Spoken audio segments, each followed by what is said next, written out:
to find him.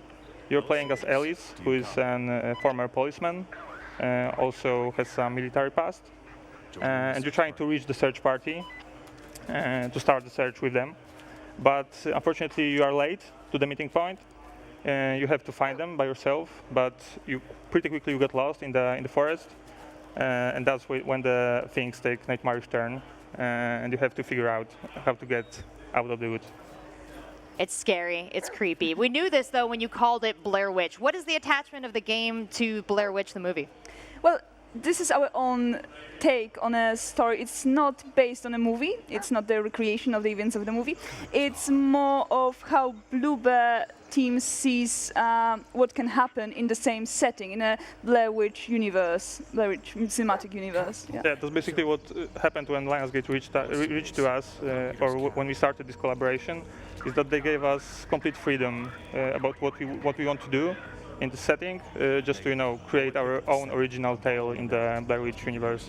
Right. So what were the rules that were established in the Blair Witch universe that you're now following in the game? Well, you enter a forest and things go wrong, as in the movies, right? Yeah, but they do. Sorry. Oh, does this game take place at one point in time, or is there many different points in time where this happens? No, it's one point in a time. It's very story-driven, so we want to tell our tale of what can happen in a Black Hills forest. Okay. Now, what is the importance? Because there was a lot of focus on the camcorder. What's the importance of the camcorder in this thing? Can you tell us or not? About what? The camcorder. What's the importance of the camcorder? Yeah. Actually, this is something that we thought about from the very beginning of the design process. We think of it as of a really iconic item in the Blair Witch thematic lore. So we surely wanted to include it, but after first few tries, we decided that use the camcorder only to show you some clues or show you what happened before is not enough. That it might be too boring for the players. So we wanted to resolve some puzzles around camcorder. Okay. So basically, you'll be able to fast forward or rewind your tapes that you will find along the way. That's what I was going to ask. Yeah. Is there found footage in this? Yeah. Okay. Yeah. I think that brings a really exciting element here. I was trying to dig into what exactly did you take from the lore of Blair Witch, and the found footage, the creepiness of the camcorder is part of it. Also the build-up and the suspense of just finding little clues that give you a piece of the bigger, scarier world beyond. Barb, as part of the writing team, how did you make the player afraid? Well, it's not only about writing. If you played Layers of Fear, Layers of Fear 2 or Observer, you know that Bloober team really pays attention to small details. Even such things as flickering flashlight can delay the moment when you learn what's in front of you, right? So also really, really small details can totally change the suspense, the pacing, and how you perceive the horror in a game. With your team's experience in creating horror and creating atmosphere and scaring your players, what have you learned kind of works best? What do you think is a best case scenario in your game that you're bringing for Blair Witch? Best case scenario? Well, I think we are using a little of everything we did till this point and mixing with some new stuff taken from what we learned in Blair Witch in the movie, right? So, well, this fact of not knowing what's hiding behind the darkness, right?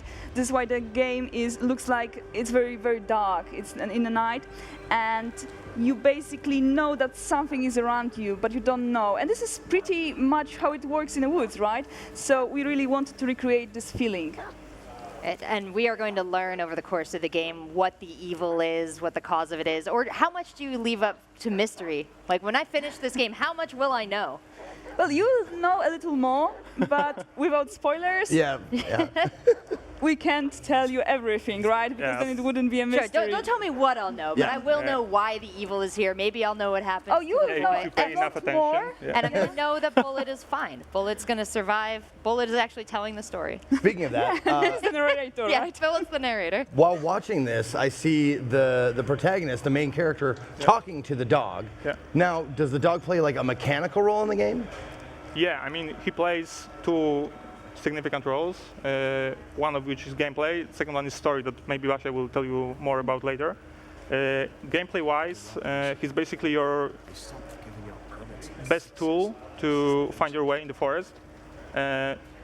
Bullet was also a really huge challenge for us when creating the game, because this is our first attempt to create a fully fledged AI that's Yeah, I'd imagine, acts on yeah. itself. So it was a really tough challenge, but I think we worked it out somehow. And basically, thanks to your bond with Bullet, because he's your dog, but he's also your really best friend. You'll be able to give him some commands, like steer him in a right direction. Sure. But he's also gonna have mind of his own. So basically, even if you don't do this, he's also gonna try to help you. Right. Well, I'm glad you didn't use my dogs.